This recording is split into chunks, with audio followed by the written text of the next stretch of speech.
Welcome to some more Elite Speak, and I have a review for you, and that is of AEW Dark, episode 52, September 15th, 2020. It featured the return of Veda Scott to commentary, which is welcomed. She adds a lot to the booth. She has a lot to Excalibur and Taz's banter. She even had banter of her own tonight, which was nice. A nice added bonus, as I said before.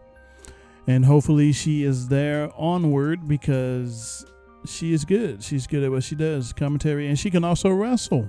So hopefully when they launch their second show sometime this year, Veda is a candidate for that booth. First match we had Red Velvet versus Brandy Rhodes. Brandy shoves little Bran into Velvet's face at the beginning of the match. Not aggressively, but she had her up there. Furthermore, pushing Bran and to get folks to buy that figure, which is still selling like hotcakes apparently. They both lock it up, and Red Velvet gets the best of Rose to start, but Brandy gets the better of her via the use of insults. Velvet later gets a kick to Brandy and uses her split ability from her dancing background and uses it to choke Brandy via her boots in the ring corner.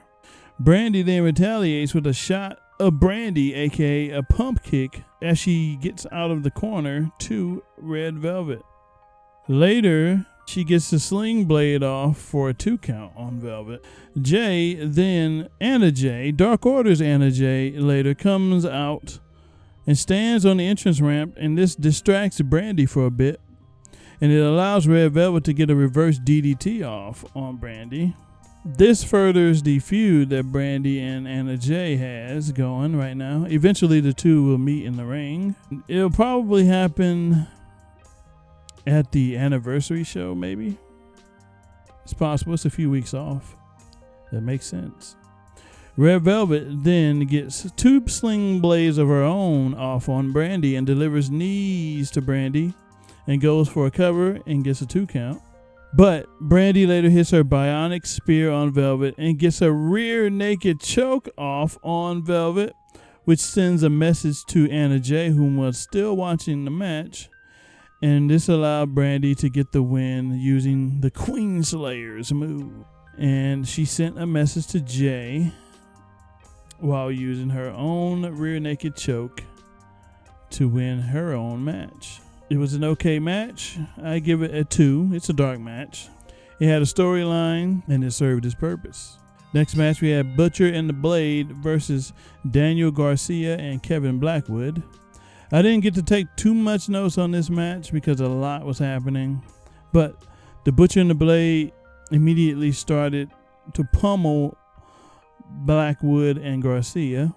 Later, Garcia hits a German on Blade and Butcher hits a gut buster on Blackwood.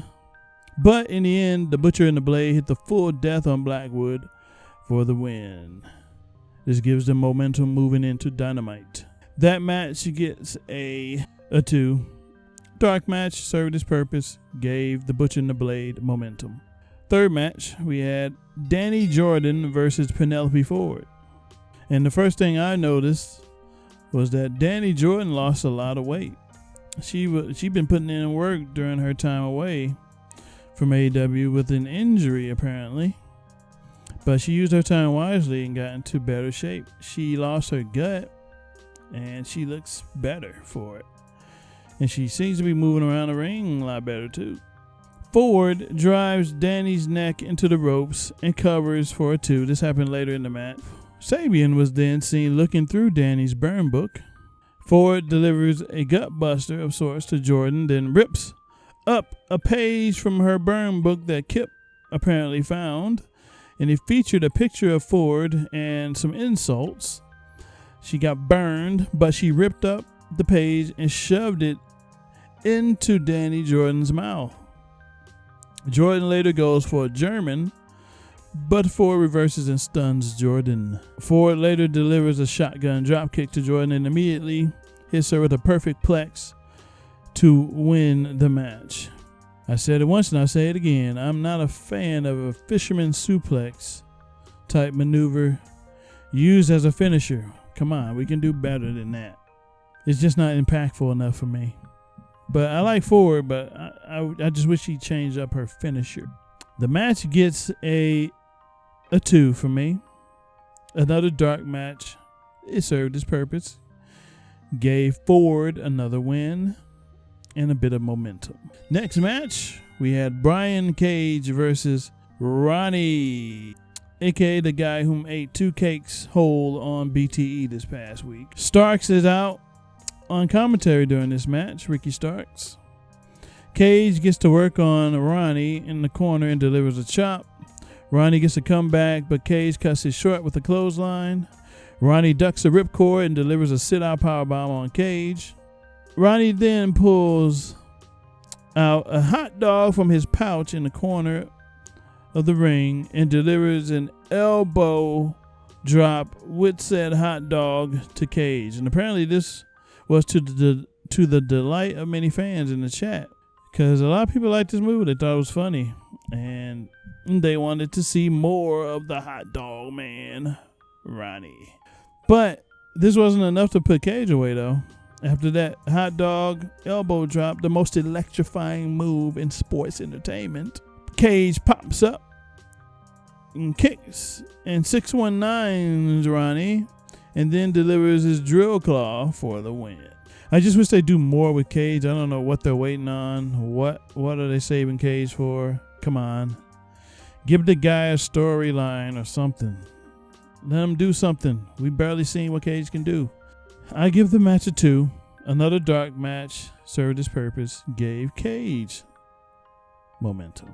Next match we have Santana and Ortiz versus Griff Garrison and Brian Pillman Jr.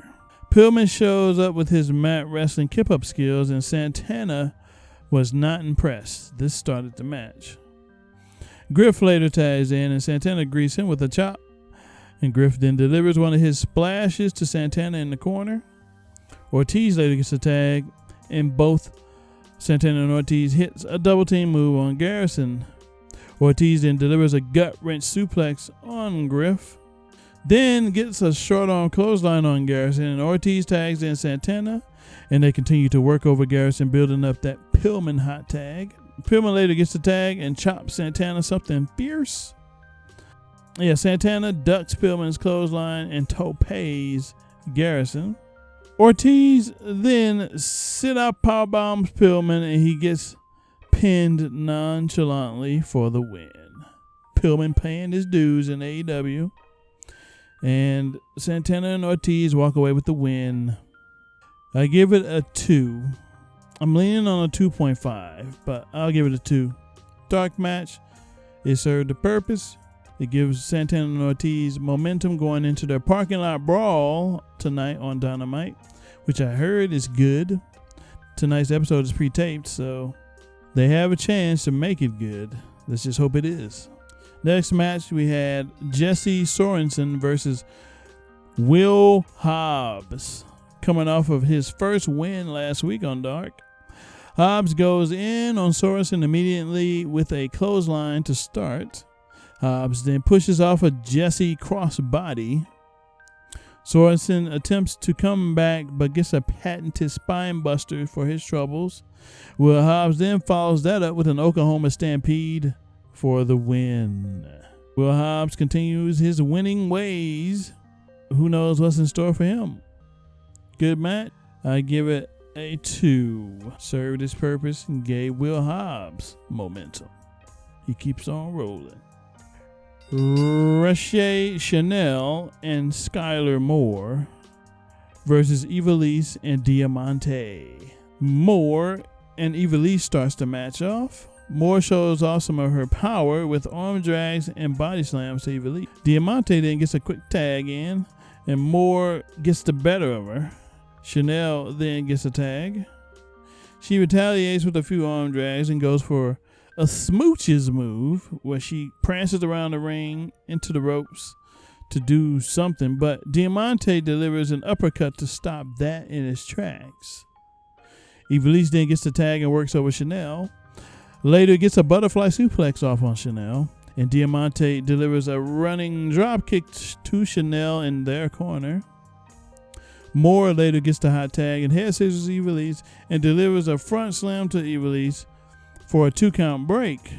But this didn't last too long because later Ivelisse delivers the final blow to Moore for the win. I didn't like the finish of this match. I feel Ivelisse could use a better finisher. I think it's a sunset flip that is her finisher, but I think it could be something much more than that because not everyone takes that move well. But the match served its purpose, and it gives Ivelisse and Diamante, the winners of the Women's Cup Tag Team Tournament, some more momentum. I wonder what are they going to do with them, though. They're still having matches that mean not much. I mean, they're getting wins, but I want to see them in some storylines. I want to see them do stuff like that. I want to see them add to the women's division. But we get to see one half of this team on Dynamite tonight. Ivelisse is going up against Thunder Rosa for the NWA Women's Championship. I don't think Ivelisse will win, but I do think it'll be a good match if they have time to work. We'll see. I give the match a 2. It's another solid dark match. It didn't do much for Roche, Chanel, and Skylar Moore, but it gave Ivelisse and Diamante momentum. It was a bit sloppy at parts as well, the match. I feel everyone could do better than what they showed, but that's what it is. It is what it is. Next match is the second best of the night, in my opinion, and that is Colt Cabana versus QT Marshall. We all know Colt is embroiled in a storyline with the Dark Order. Is he joining or is he not? Is he just hanging out with his new buds or what? But it seems he's leaning towards getting involved with the Dark Order because he has new gear, which is kind of purplish to match the Dark Order's theme. And he seems to be putting on a more aggressive tone in the ring, which I like. An aggressive Colt is good to see. And he showed off some nice ring skills in this match. Same with QT Marshall. Both did well in this match. Colt gets escorted to the ring via the Dark Order. It was mentioned on commentary that they don't seem to trust Colt. Colt demonstrates his mat wrestling ability. QT then returns the favor. Colt then delivers a tiaras to QT Marshall, which looked nice, and QT rolls to the outside afterwards. Stu then attempts to hype up Colt. Dark Order distracts QT, and Colt takes advantage by knocking QT off the top ropes. Colt then delivers his elbow to QT's traps multiple times, his trapzoids. He continues to put leverage on the trap area. Later, QT mounts a comeback and delivers a scoop slam to Colt. QT goes up to the top rope and hits a diving back elbow. QT calls for the QT cutter, but Colt dodges it. Colt went for the flying apple, and Marshall counters and gets a 2 count for his efforts. Then QT goes for the cutter again, but Colt counters the cutter. Uno then distracts the ref, and Grayson lays out QT Marshall with a running knee, it looks like. And Colt delivers a rolling clothesline afterwards for the win. Colt was set up for success this time around due to the Dark Order's presence. He continues to win. This match was a 3. I give it a 3. Dynamite worthy, it's TV worthy. It would have done fine on Dynamite, but we got it on Dark, and it was still good. Next match was my favorite of the night. Brandon Cutler versus Peter Avalon. These two have been going at it for months. Months on BTE and on AEW Dark. It's been an entertaining feud, and did it come to an end tonight? Will one or the other get a first ever win? We shall see. Avalon gets to work immediately on Cutler. Cutler later delivers a nice suplex to Avalon for a 2 count. Cutler then delivers a springboard shot to Avalon, then hits a tope on him. Avalon later dodges a ring post spot and pump kicks Cutler. Avalon then delivers his own tope to Cutler as Leva distracts the ref. Avalon puts a submission hold on Cutler and got a rope break for his troubles. Cutler then delivers a nice reverse DDT to Avalon for a close 3 count. Cutler gets a Tiger Driver bomb via Avalon for a 2 count. Avalon then hits a split-legged moonsault for a 2 count. Cutler then gets a springboard leg drop off on Avalon for a 2 count. Both battled it out on the top rope, trading strikes, and then both spilled to the floor. And guess what happened? As many people predicted, as they were on the outside, they both were counted out by the referee. It was a double count out, the first ever in AEW history. Both lose to a double count out, just as many predicted. And it was good stuff. Hilarious. Both come out of the match with no wins. And it seems the story may continue, which to many delight is a good thing. Good match, and I give it a 3.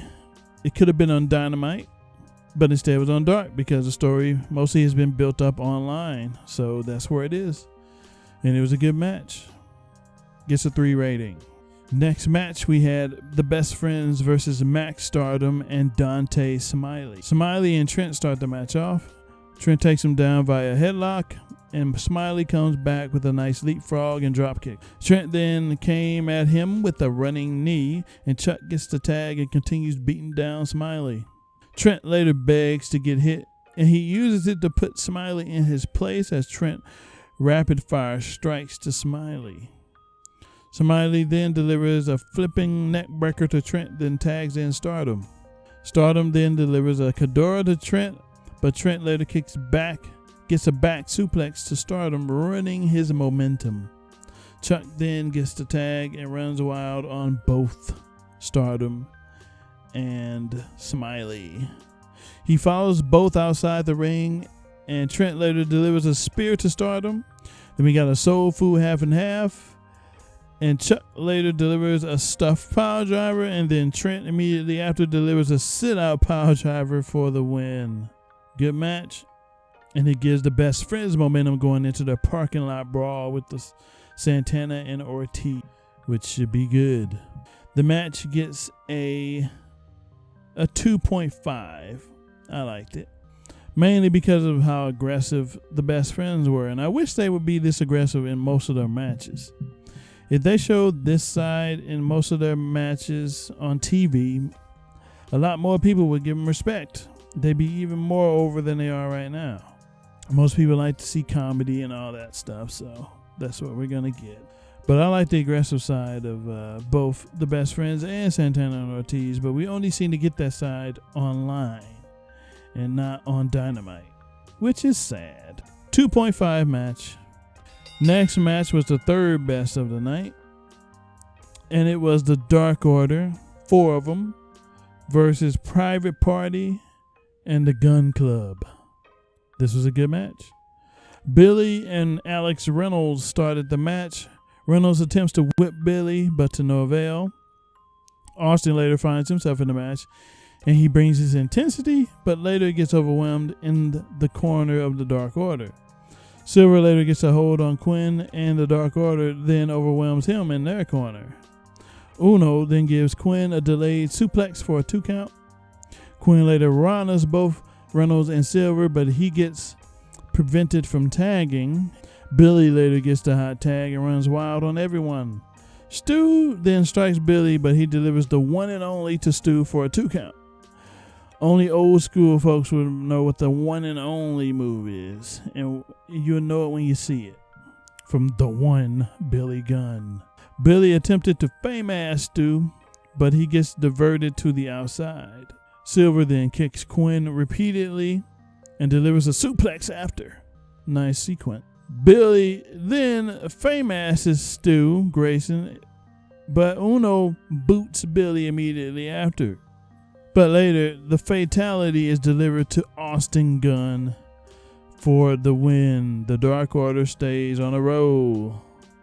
They defeat the Private Party and the Gun Club. And it was the best tag team match of the night. And I give this match a 3. It could have been on Dynamite as well, but was on Dark. It served its purpose. Everyone involved looked good, even in defeat.